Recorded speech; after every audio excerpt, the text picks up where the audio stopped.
Saudara, polisi kembali menangkap 2 dari 10 tersangka pemerkosaan terhadap anak di Parigi Motong, Sulawesi Tengah. Total sudah ada 7 tersangka yang ditangkap dan dibawa ke Mapolda Sulawesi Tengah. Hingga Rabu malam, saudara, 7 tersangka pemerkosaan telah ditangkap, sementara 3 tersangka lainnya masih dalam pengejaran.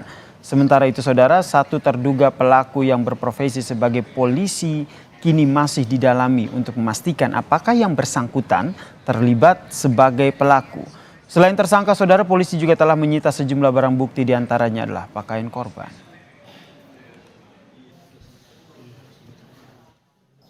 Saudara MKS yang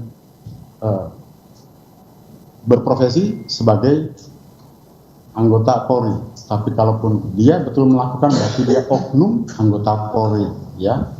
Sampai saat ini masih dalam pemeriksaan. Dari korban kita sudah menyita 1 lembar celana pendek kain berwarna hitam yang digunakan oleh korban, ya. Dalam hal ini kita sita dari kedua orang tuanya tentunya, ya. Yang kedua 1 lembar kaos lengan pendek warna ungu. Komisi Perlindungan Anak Indonesia pun mendesak polisi mengusut tuntas kasus pemerkosaan anak oleh 10 orang di Parigi Motong, Sulawesi Tengah ini, saudara. KPAI menegaskan korban harus mendapat perlindungan dan juga pemulihan setelah mengalami tindak kekerasan seksual. Saat ini, saudara, KPAI terus berkoordinasi dengan Pemda untuk memantau perkembangan kondisi korban.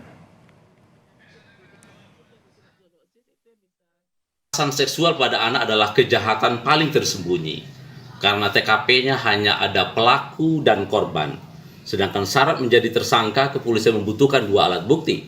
Untuk itu, kesaksian korban yang sudah ada penting diberi akses keadilan, bagian dari pemulihan, restitusi. Karena kita tahu baru 5 orang yang ditahan dari 11 pelaku. Tentu saja kita dorong alat bukti terus dilengkapi.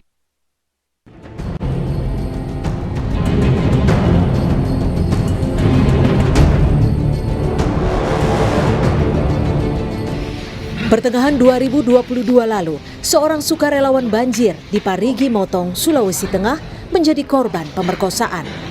Korban diduga diperkosa oleh 10 orang pria yang terdiri dari kepala desa hingga guru.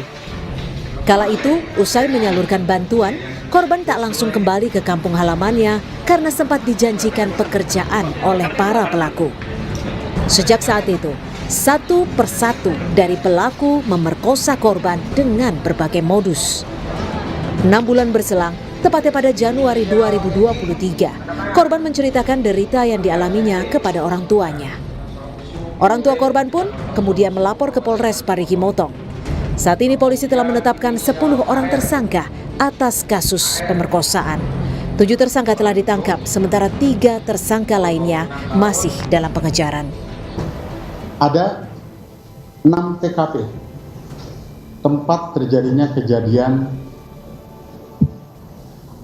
persetubuhan terhadap anak kecil ini. Yang pertama di rumah tersangka LK, ya. Kemudian di sekretariat di desa Sausu, sekretariat adat yang sudah tidak digunakan di sekretariat tersebut, ya, karena masih ada 3 lagi yang harus kami tangkap. Jika ada masyarakat yang mengetahui keberadaan dari 3 pelaku ini, mohon kiranya berkenan untuk menginformasikannya kepada kami. Termasuk juga kami menghimbau kepada 3 tersangka yang masih buron ini untuk dapat menyerahkan diri kepada kami. Saat ini, remaja yang menjadi korban pemerkosaan masih dirawat di rumah sakit. Polisi masih mendalami kasus asusila yang diduga melibatkan kepala desa ini. Tim Liputan, Kompas TV.